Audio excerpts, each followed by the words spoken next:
Perkenalkan, saya Rizky Putri Maharani, nomor presensi 29, NIM 14014191126. Saya akan melanjutkan presentasi dari teman saya. Yang selanjutnya adalah tata penulisan karya ilmiah. Bagan tulisan ilmiah terdiri dari yaitu bab pendahuluan, bab isi, dan bab penutup. Pada bab penulisan karya ilmiah ini, petunjuk umumnya adalah yang pertama adalah judul, yang kedua adalah halaman judul, yang ketiga adalah kata pengantar, yang keempat adalah daftar isi, yang kelima adalah daftar lampiran, yang keenam adalah halaman abstrak, yang ketujuh adalah latar belakang, yang kedelapan adalah rumusan masalah, yang kesembilan adalah tujuan penelitian, yang kesepuluh adalah ruang lingkup penelitian, yang ke-11 adalah anggapan dasar, hipotesis, dan dalil. Yang ke-12 adalah cakupan sumber data, yang ke-13 adalah cakupan pengumpulan data, yang ke-14 adalah cakupan pengolahan data, yang ke-15 adalah simpulan, yang ke-16 adalah daftar pustaka, yang ke-17 adalah lampiran. Yang selanjutnya itu adalah tata tulis secara umum.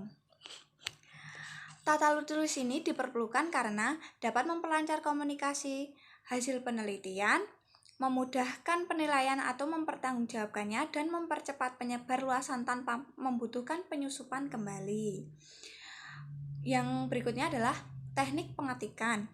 Pengetikan karya ilmiah perlu mengikuti aturan-aturan sebagai berikut. Yang pertama, jarak antara baris satu dengan baris yang lainnya pada isi bab adalah 2 spasi. Jarak pengetikan 2 spasi ini berlaku pula untuk jarak penulisan pada daftar isi. Yang kedua adalah batas tepi kiri, tepi atas, tepi kanan, tepi bawah masing-masing sesuai yang kurang lebih 4 cm, 4 cm, 3 cm, 3 cm. Yang berikutnya adalah pengetikan paragraf baru dimulai dengan awal kalimat yang menjorok atau masuk ke dalam dengan 5 pukulan ketikan dari tepi kiri atau 5 huruf 1 tab bila dengan komputer. Yang selanjutnya, penulisan judul atau bab menggunakan huruf kapital semua, tanpa garis bawah dan tanpa titik.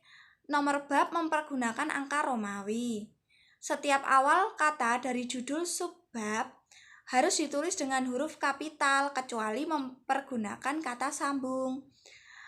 Yang berikutnya, cara penomoran pada karya tulis dapat mempergunakan salah satu dari kedua cara berikut ini. Yang cara pertama adalah 1A besar, A kecil, 1 tutup kurung, A tutup kurung, atau dalam kurung 1 atau dalam kurung A kecil. Cara kedua 1,1.1, 1.1.1 dan seterusnya. Dalam suatu skripsi, tesis, disertasi, atau laporan ilmiah lain, cara penomoran ini harus digunakan secara konsisten. Jadi tidak boleh dicampur adukan. Yang selanjutnya adalah sampul karya ilmiah dapat berisi judul, dicetak dengan huruf kapital semua, dan tidak boleh menggunakan singkatan. Jika ada subjudul, maka yang ditulis dengan huruf besar hanya huruf awalnya saja dari setiap kata. Maksud dalam penulisan karya ilmiah. Yang ketiga, logo dari perguruan tinggi. Yang keempat, nama penulis karya ilmiah. Yang kelima, nomor induk penulis. Yang keenam, nama dari jurusan atau fakultas atau program pascasarjana dan perguruan tinggi. Dan juga yang berikutnya, tahun dari penulisan.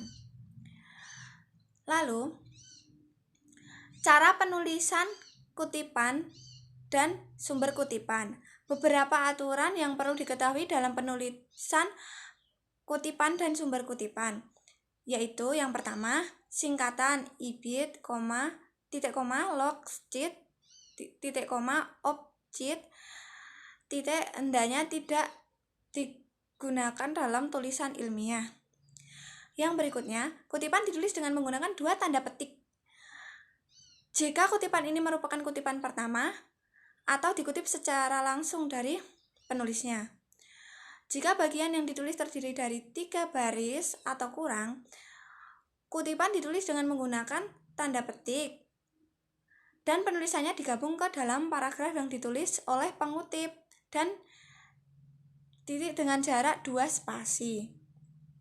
Apabila kutipan langsung merupakan seperangkat kalimat, tempatkanlah kutipan itu di antara tanda petik 2 di bawah baris terakhir kalimat yang mendahulinya. Menjorok 5 ketukan ke dalam teks dari margin kiri. Dan selanjutnya, jika bagian dari yang dikutip ada bagian yang dihilangkan, maka penulisan bagian itu diganti dengan 3 buah titik. Terima kasih. Sekian presentasi dari kelompok kami. Bila ada kesalahan mohon maaf. Wassalamualaikum warahmatullahi wabarakatuh.